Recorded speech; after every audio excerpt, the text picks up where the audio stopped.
and welcome to Weddings on a Dime. I am so excited to have you guys here with me today, and I can't wait to get started and show you all of my new ideas that I have for saving money for your big day. First, I'd like to start off and please ask you to hit the subscribe button so you can watch more videos, and please comment below with anything that you would like me to make a video on or anything else that you would like to see. Today I'm going to be sharing with you 10 DIY things that you can do on your wedding to save money. What can I do to save money on my big day? Well, that's what I asked myself when I got engaged, and there aren't many videos out there teaching young brides or to-be brides what to do for their big day. So I would like to share with you what I learned and through my experience and what I learned through other people who have actually gone through the same thing as me. Number one, my first DIY idea that I did for my wedding was buy these glasses, and I had Mr. and Mrs. Smith put on them. Now, this is super easy and cheap to do, and it's something that you could have fun doing with your spouse preparing for your big day. I think I saw this idea on Pinterest, and I started searching for ways that I could make my own champagne glasses for our big day when we cross arms and drink our champagne. And I found these glasses. They were on sale at Kroger for really cheap. I think it was only a couple dollars per glass. Make sure you buy the same size. And then I got these cute little decals from Amazon of all places. I'll link it down below, and super easy to put on. First, you want to wash your glasses very clean. You want to make sure they're dry completely, and then the instructions tell you exactly what to do. You make sure that they're placed exactly in the same spot on both glasses.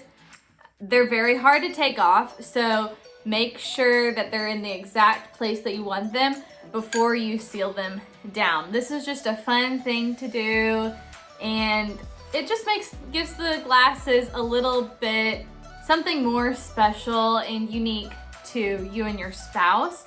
And it's something that you get to keep. My husband and I, for our 1-year anniversary, we got out some of the same sparkly that we used for our wedding day, and we poured it into our glasses. And I think that would be a fun thing to do every year. Get out your glasses that you used on your wedding day, and even get some cake from the place that you ordered your cake from. Now, we're far away from where we ordered our cake, so for our first year, we just froze the top part like most people do.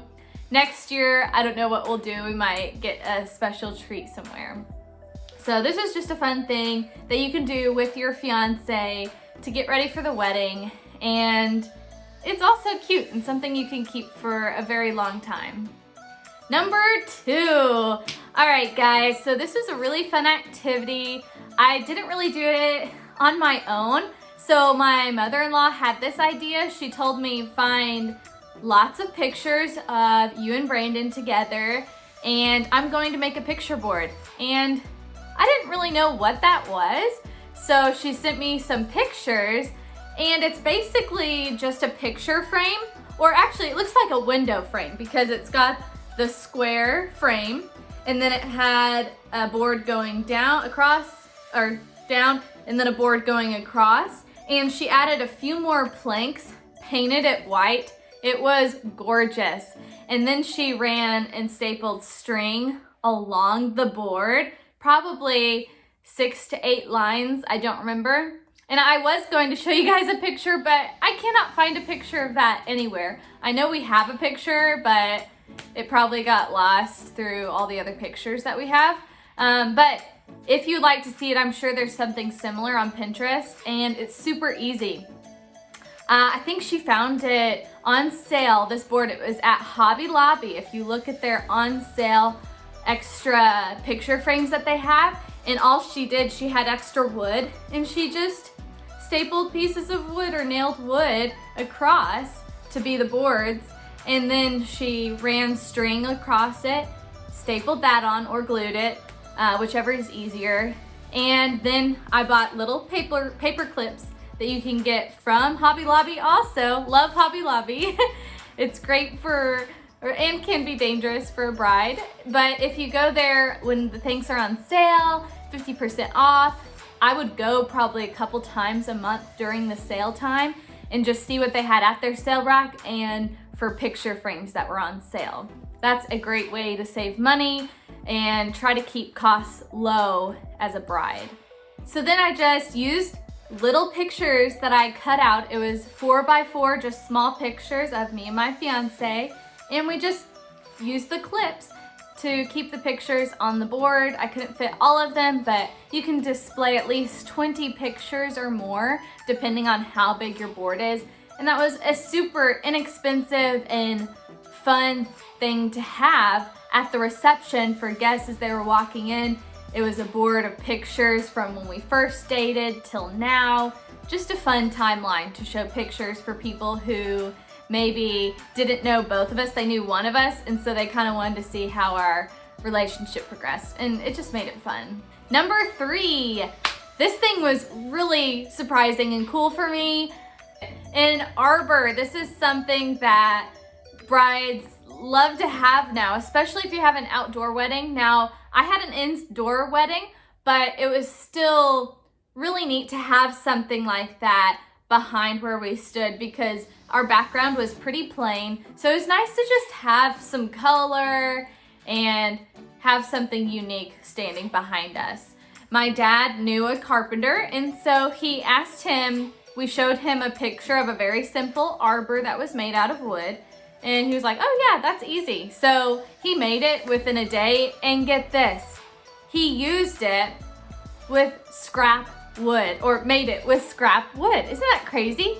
It's something I wouldn't have ever thought of. He had some scrap wood on hand and was able to make it for free. He pulled out all the old nails. I think he might have sanded it down some to make it look better. I don't remember if he stained it or not. He might have stained it, I'm not sure. If you left it plain, then that just makes it that much cheaper, because when you're decorating an arbor, you can cover up spots that might not be quite as pretty. And so that's another DIY thing that we did. We decorated it with some white fabric. I cannot remember what it was called.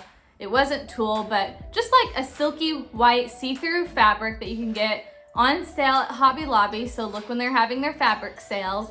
And make sure you have plenty of fabric because it uses a lot of fabric to decorate an arbor, to have it drape all the way across.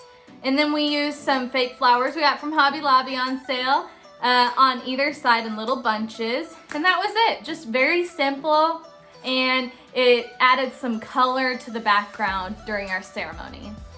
Number 4, and this one was so fun, flowers.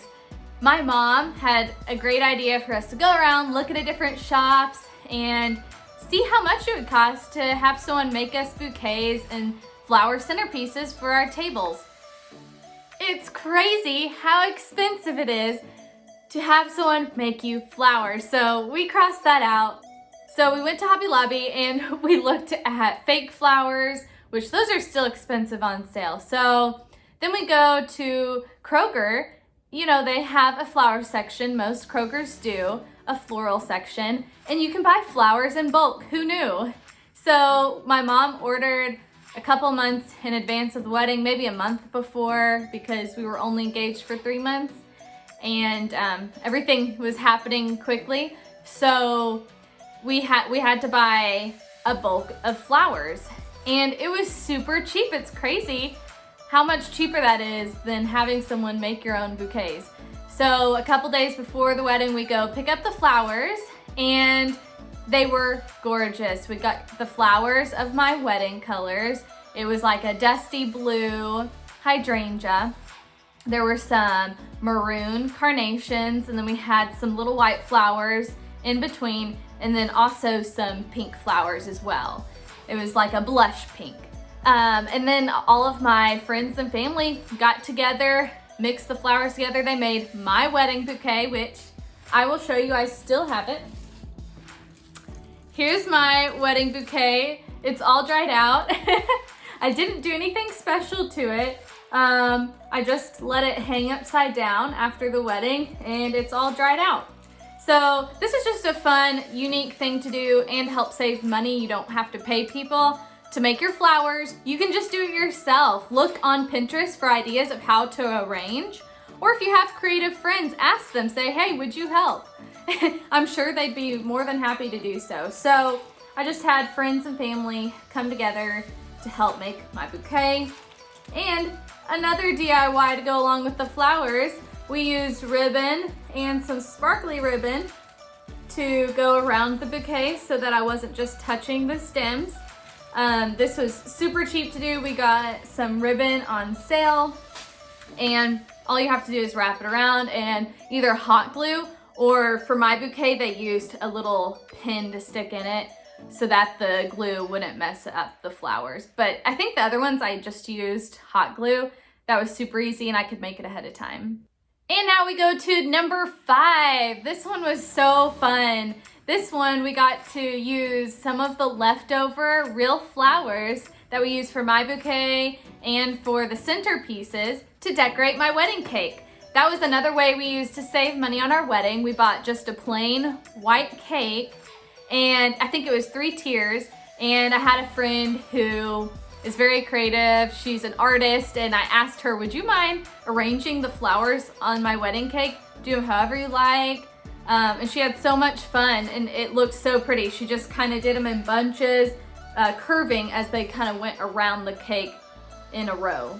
And it was gorgeous, I loved it, and it was a free way to have your cake decorated. And now the 6th thing on my list for today for DIY is the aisle. The aisle can be so fun to decorate, and you don't really have to have a lot to decorate the aisle because no one's really gonna be looking at it. They're gonna be looking at the bride. So all we had was just a simple runner that we got from Hobby Lobby on sale about a month before the wedding. And then I bought a ton of this tool that was in like a ribbon roll. It was about maybe a foot wide. And we bought several of those in white and just draped it across each side of the aisle and then just used some ribbon every 2 rows. And it was a great way to keep people from walking on the center aisle and for them to go around. And it was just a pretty way to decorate our aisle. Another thing my mother-in-law did was she had a bunch of candles from a friend, and she let them borrow them and she put candles in little bunches down the aisle. So that's just another fun, cheap, just a neat way to make the aisle look very unique and fresh. Number 7 on my list was the guest book. There's so many fun DIY things that you can do to make the guest book fun instead of just a book for them to sign. I've seen tons of friends use like a picture frame that people sign, and that's so easy. We ended up going with, my parents bought me and my husband a Bible, and so everyone as they came in signed different parts of the Bible by their favorite verse and then left us a note. And that was so sweet because then we get to go back and look at it and see what friends and family have for us, advice they have for us on marriage and life. And it just seemed a lot more sensible than to have them just sign their name. And it was something special that we can look back on for years to come. And number 8 on my list is makeup. Makeup is such an important part of the day. You want to look your best on your wedding day. And I just wanted to share with you what I did DIY without spending much money. So I watched tons of YouTube videos on how to do the type of makeup that I wanted. I wanted very simple and not a lot of makeup. I just wanted it to be simple and while also showing off my special features. I really wanted my eyes to be a little bit more accentuated, but not too much. I wanted it to be very soft and warm on my wedding day. So I watched tons of YouTube videos. I watched videos on what types of makeup are the best, and I went out and bought them and tried them. Don't wait for your wedding day to try out new products. You do not want to have a reaction with something you're not used to wearing and then have a rash on your face, have bumps or acne. You definitely don't want that to happen. So weeks before the wedding, practice the makeup that you use. Do not buy any new makeup unless you use it before your wedding day, weeks before, so that it has time to adjust to your skin. Try it on, make sure you like it. And to save money, I did my own makeup myself. So I practiced and practiced to get it exactly the way I wanted it. And then I had one of my cousins loves to do makeup. So the day of, she used some of the same products I had to do some of my makeup, like just my eyes. I think I did everything else myself, but she was able to do my eyes the way that I wanted them. Number 9 on my list is do your own nails. This is something that can be so expensive to do on your, or not on your own. This is something so expensive to have someone else do. So I did my own toenails, my bridesmaids and I. That was just like a fun thing to do the day before my wedding. We did it together. I picked out a color that went with my wedding colors, but I did go to a salon to do my nails. Now, that's up to you. If you want to save even more money, do your own nails. If you have a friend that's great at doing nails, have them do it. Or just do a plain clear color. I wouldn't suggest having your hands have a color on them because that might clash with your white dress. I would suggest either doing clear or white. Maybe you could even do like your ring finger, a sparkly silver. I did that when I got engaged, and it's very simple and shows off the ring finger. So that's one thing I would look into, is doing your own nails, but make sure you practice a lot before your wedding day. And the last thing on my list for today, number 10, is do-it-yourself display boards. Let me show you. This was so fun what we had on my wedding day. So I had a bunch of these chalkboards that I got at Hobby Lobby on sale, and look how cute they are. So they were completely blank when I got them. They only had this trim. None of the writing was on it. My cousin has the best handwriting ever, and I asked her if she would mind writing Sarah's Gelato Bar. So at my wedding, to save money, we had a gelato bar for me and a popcorn bar for my husband. We didn't have any other food. And so she made a little display sign for each of us, and I just love it. And it's such a cheap thing to do. I mean, you don't have to pay for the writing. All I paid for was the board, which was probably only a couple of dollars on sale. And then all she had to do was make it look so unique by writing on it with, and it wasn't a chalk eraser, it was a special pen that she used. So it'll stay on there and won't come off, and I display it in my house even now. So that one is mine. And then I also have one that for the popcorn bar. So aren't they so cool and just unique for whatever food you might have at your wedding? And be looking, because they have tons of those things on sale at Hobby Lobby or any other craft store. Just keep your eye out and buy some, and you can do things like that. Make display boards. It could even number a table if you get the small ones. Anything, and it's a great way to save money. Anyway guys, thanks for watching Weddings on a Dime for me today. Please hit that subscribe button if you'd like to see more of my videos, and comment down below what else you would like to see. If you'd like for me to make another DIY video, please let me know. And thank you guys for watching. See you next time. Bye.